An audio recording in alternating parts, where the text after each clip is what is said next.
Turn A Gundam is next for my Should You Main series, so we're going to talk about it right now. Starting off, Turn A Gundam is a counter dive sniper. It uses a medium to long range projectile and hit scan weapon. This weapon fires either low frequency charged projectiles that cost 2 ammo and deal 510 damage with a headshot, or it fires rapid hit scan shots for 180 damage that only cost 1 ammo. It has 1100 HP and good mobility with 2 dashes, and it also has a self-healing ability and a grappling stun. So the self-healing ability and the grappling stun are essentially what gives it the counter dive part of its classification, and then the range projectile fire makes it the sniper part. It pumps projectiles downrange at enemies while grappling anybody that gets too close.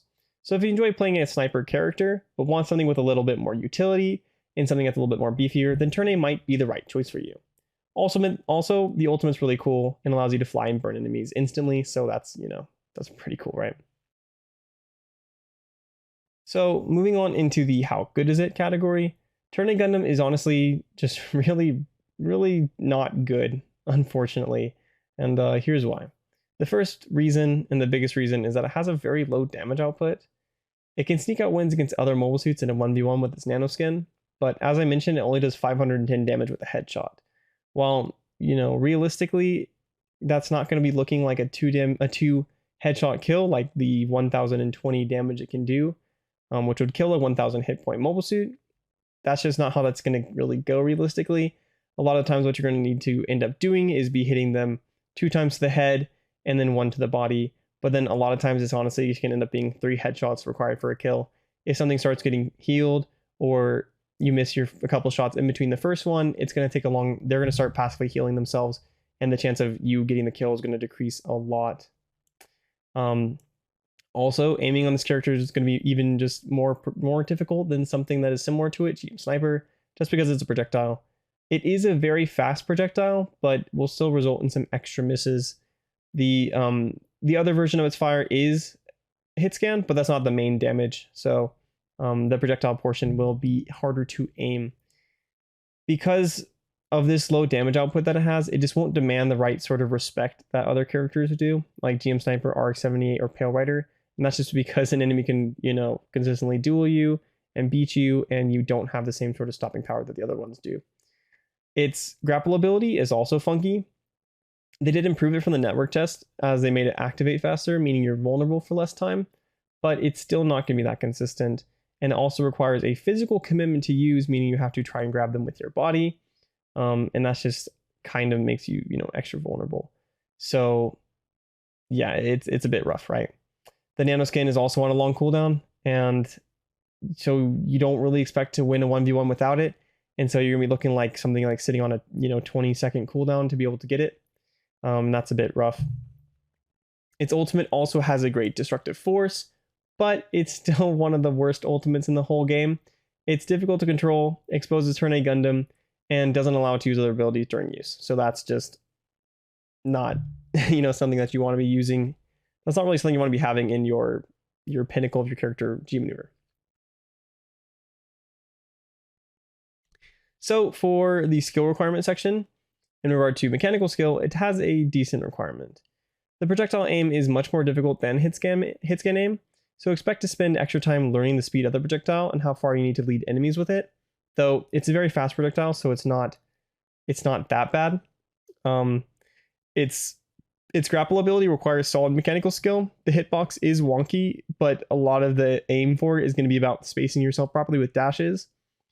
And the nanoskin doesn't require a lot of skill, but the G maneuver does require a decently high amount.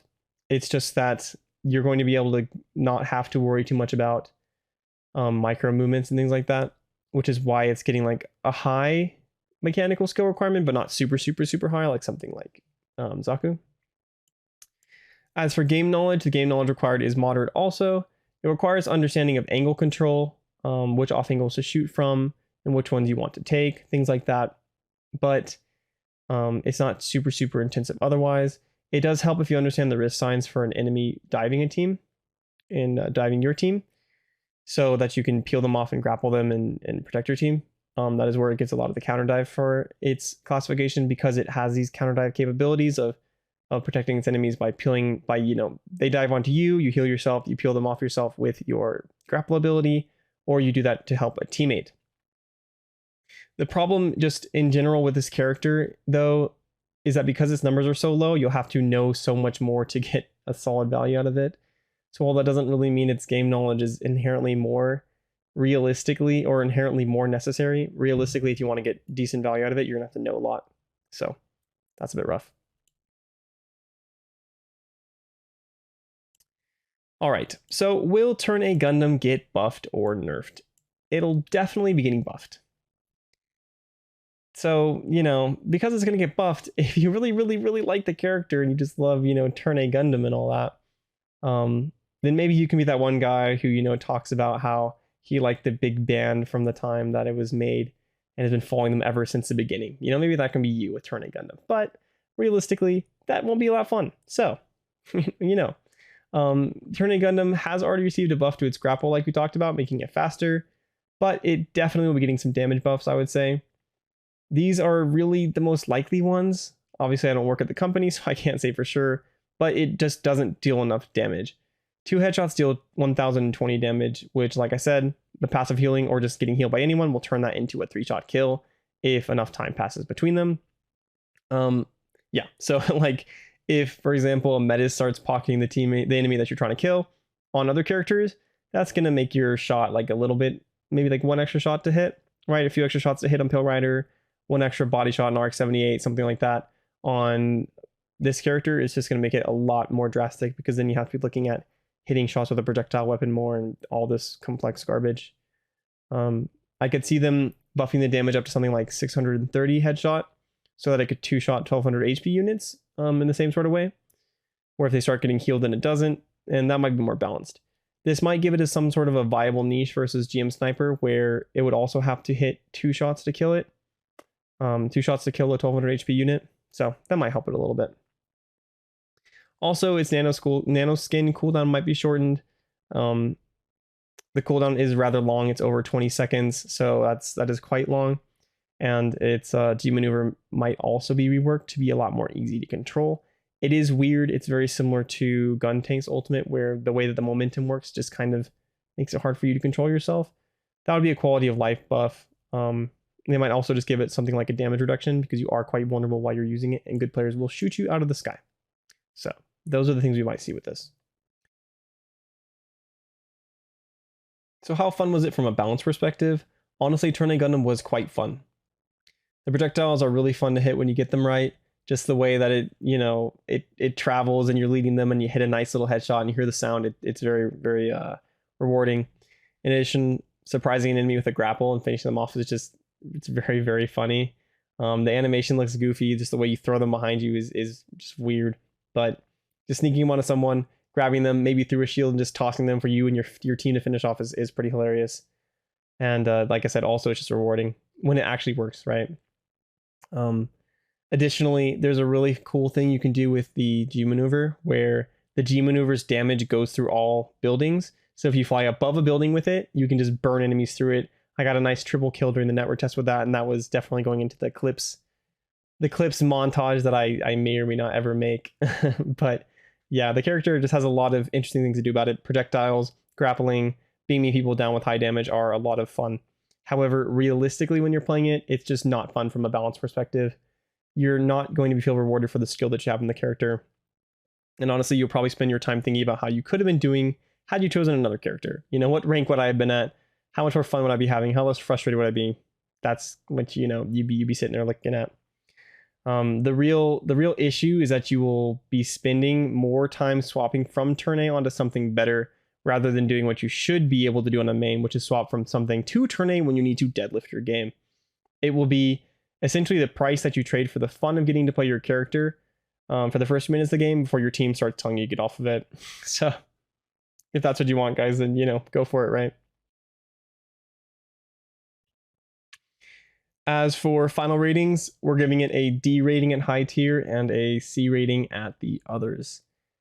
Starting off with the positives, though, it surprisingly transfers well into other mobile suits, like RX-78 and GM Sniper, and shares a lot of similarities with Pale Rider and Ashimar also.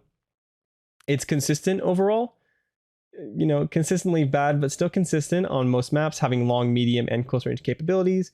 However, with that being said, maybe it should be the mobile suit you flex onto when you need something to really take care of something that's diving, rather than the one you flex from. No matter how flexible it is, other units are simply better.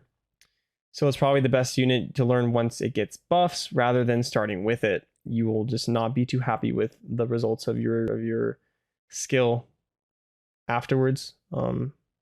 After you've had time with the character, it's gonna be kind of disappointing.